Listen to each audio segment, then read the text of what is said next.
En esta ocasión vamos a hablar de responsabilidad del Estado en el Sistema Interamericano de Derechos Humanos. Cuando decidí adentrarme profundamente en el estudio e investigación del derecho público, y más exactamente en el campo de la responsabilidad del Estado, supe que además de abordar los temas comunes relacionados con los regímenes y sus tipologías, debía hacer especial énfasis en lo que tiene que ver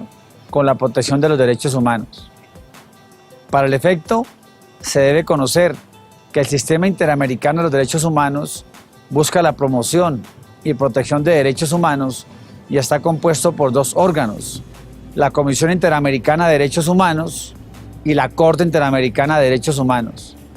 los cuales monitorean el cumplimiento por parte de los 35 Estados miembros de la Organización de los Estados Americanos, OEA, con las obligaciones, desde luego, que haya contraído cada Estado. Por lo tanto,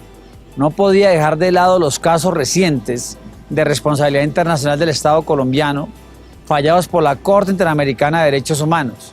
como lo fueron en el caso de Manuel Cepeda Vargas, la masacre de Santo Domingo, las comunidades afrodescendientes desplazadas de la cuenca del río Cacarica y el más reciente, el caso Rodríguez Vera y otros relacionados con las personas desaparecidas del Palacio de Justicia colombiano. Hago énfasis en este tema teniendo en cuenta que los pronunciamientos emitidos por la Corte Interamericana de Derechos Humanos son vinculantes y obligatorias, sin que haya lugar a excepción alguna, tanto para la jurisprudencia constitucional como para lo contencioso administrativo.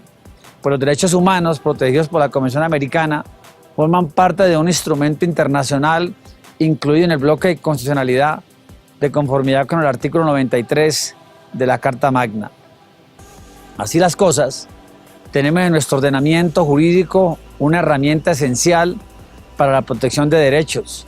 como lo es la posibilidad de acudir ante estas instancias internacionales, siempre y cuando se hayan agotado los mecanismos y etapas judiciales diseñadas en Colombia. Entonces,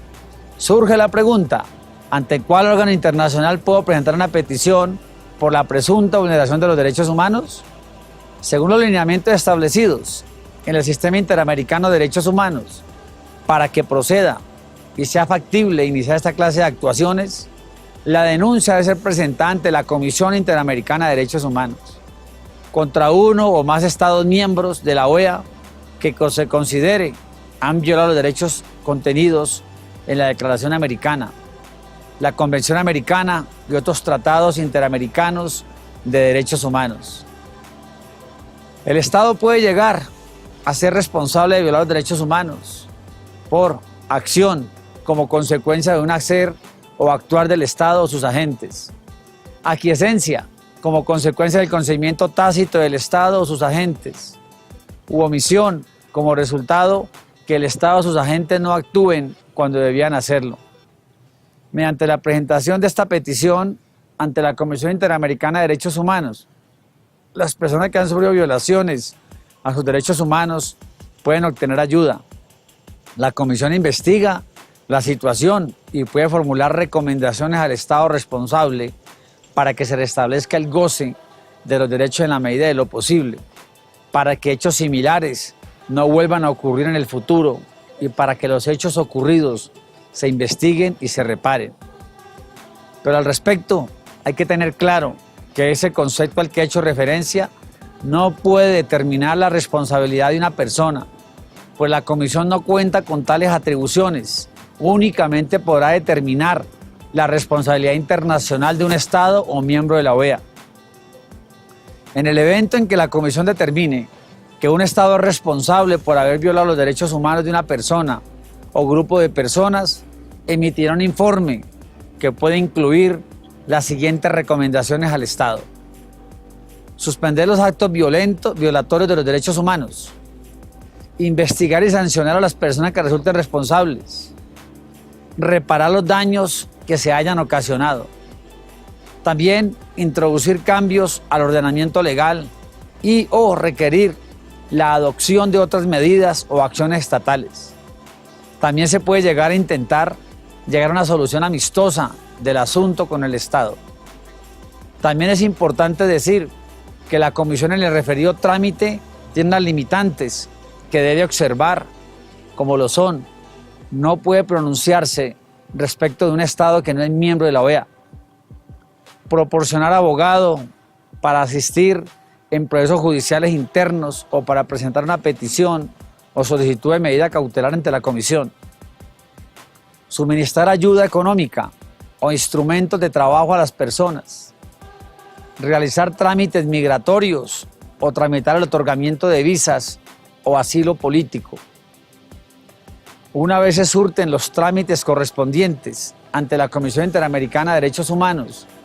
y se emita el respectivo concepto, solo los Estados partes y la Comisión pueden someter un caso ante la Corte Interamericana de Derechos Humanos. Es decir, las personas no pueden acudir directamente a la Corte Interamericana de Derechos Humanos y deben primero presentar su petición ante la Comisión y completar los pasos previstos ante estas.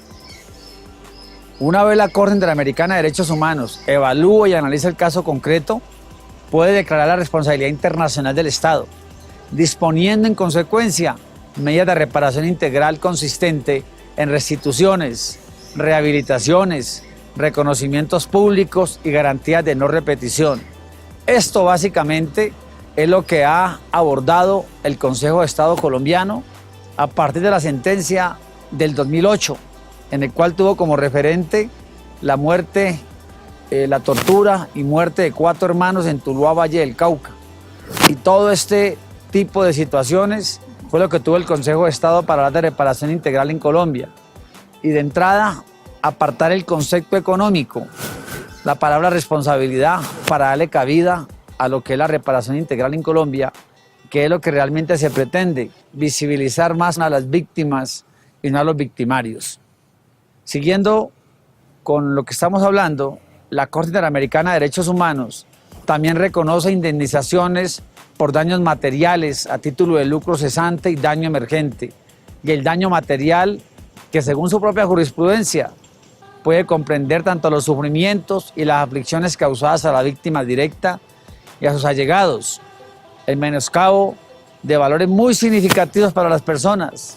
así como las alteraciones de carácter no pecuniario en las condiciones de existencia de la víctima o su familia. Espero que lo que acabo de explicarles sea un referente importante y que realmente les sirva